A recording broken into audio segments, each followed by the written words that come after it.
Señores, aquí estamos haciendo el control de plaga, lo que es los carpinteros. Con el Umaret. Tengo mi cámara para grabar algunos tiros. Vamos a explicarle por qué estamos controlando, porque se ven esta mata. Esta planta tiene mucho cacao, pero se maduró esa, ¿verdad? Miren el hoyo ahí. Esta no sé si fue que ya la maduran o fue que maduró, pero miren el hoyo que le ha hecho. El otro es aquello de allá, el allá, que madura. Pero ya el carpintero es. Entonces esta caja se pone negro y no califica el primero. Entonces, por eso lo estamos controlando, porque si es de 5 picheras una, está bien, o 3. Bueno, mira la otra, supuestamente maduro ahí.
E iniciando la madurada del cacao, iniciando el madurado. Y desde que madura una el carpintero se come. Esa me parece que está pichada del lado de arriba, la que está madura ahí.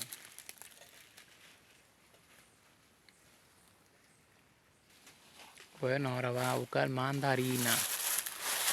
Mandarina. Tan bonita ahí.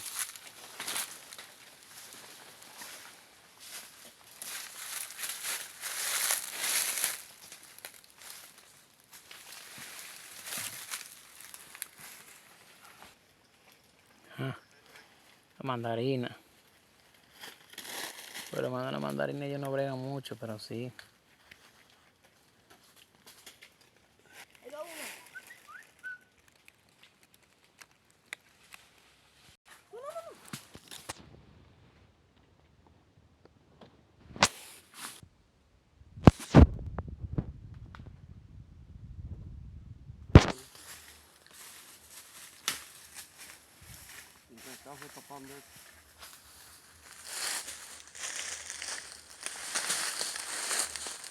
Viendo mandarina y detrás de los guirris para poder lograr cosechar algo.